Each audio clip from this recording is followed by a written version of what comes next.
사실 음. 투자자들은 편입 편출되는 종목을 잘 살펴보고 변경에 맞춰서 매수 매도하는 게 되게 중요할 것 같아요. 이럴 때는 어떻게 하는 걸 추천하시나요?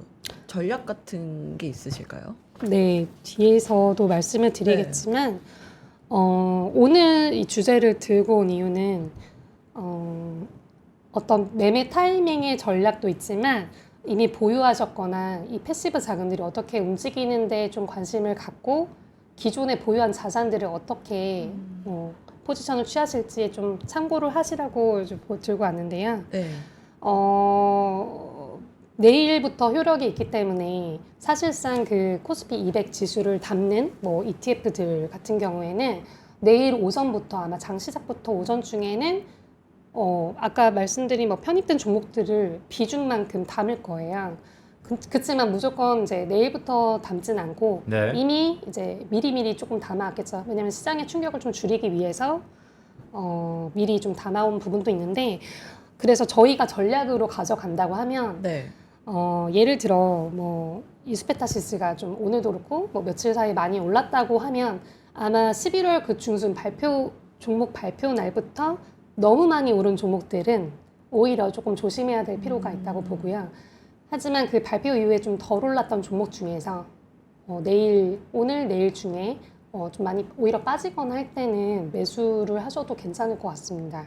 음, 그리고 편입 편출되는 종목들을 보면 최근 산업 트렌드 흐름을 좀 알 수 있다라고 아까 말씀해 주셨잖아요. 네. 그러면 과장님이 보시기에 산업 트렌드가 어떻게 바뀐 것 같으세요?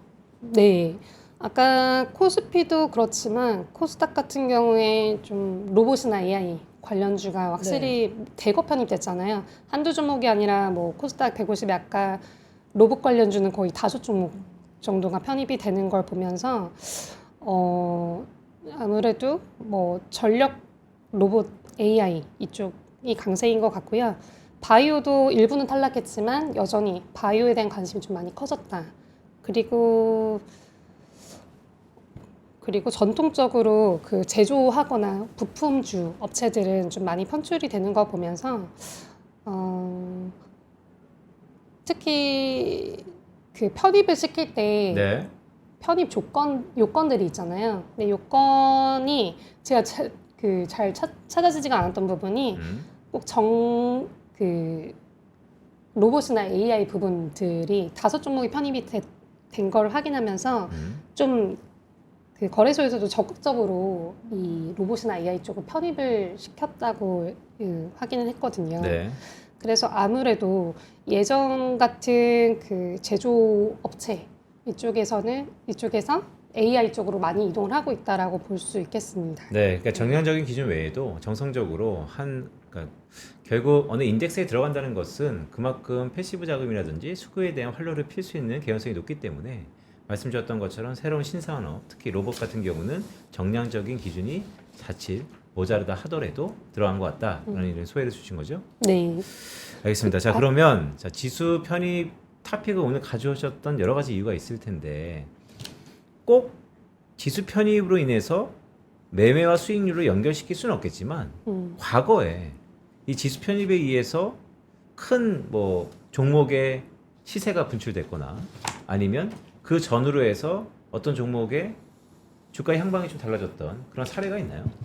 네, 뭐 다들 아시는 LG 에너지 솔루션, 엔솔. 예, 뭐 성공 사례로 말씀드릴 수도 있지만 그것보다는 이 편입 그 지수에 정기 변경이 있을 때 이 편입되는 종목이 어떻게 흡수가 되는지를 좀 볼 수 있는 사례라고 말씀드릴 수 있는데요. LG 에너지 솔루션이 2022년에 편입이 됐죠.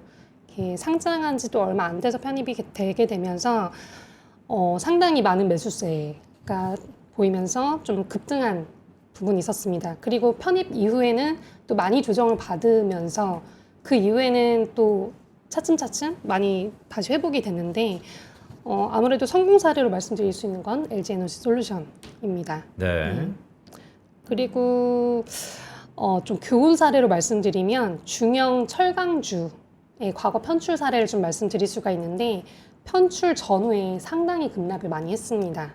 그렇지만 또 이 이후에 바닥을 형성하면서 1년 정도 거치면서 펀더멘털 개선으로 다시 재편입하게 되었거든요. 네. 그래서 아까 편출된 종목들도 그 이후에 많이 주가가 많이 빠지지만 그 이후에 어떻게 펀더멘털 개선을 하느냐를 좀 지켜보는 게 중요할 것 같습니다.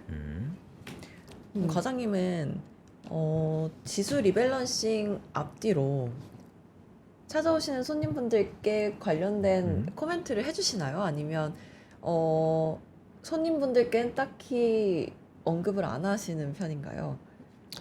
사실 그 코스피 200과 코스닥 150에 정기 변경이 있다는 걸 그렇게 관심 있어 하는 분들은 많이 안 네. 계신 것 같아요. 근데 뭐 알테오젠의 코스피 이전 상장에 대해서는 많이 관심이 있지만 네. 그 지수의 그 200과 150의 지수 편입에 대해서는 많이 관심이 없으시고 시장에서도 그렇게 크게 기사나 이런 것도 많이 없는 것 같아요. 그래서 손님들이 먼저 여쭤보신 경우는 없는 것 같고요.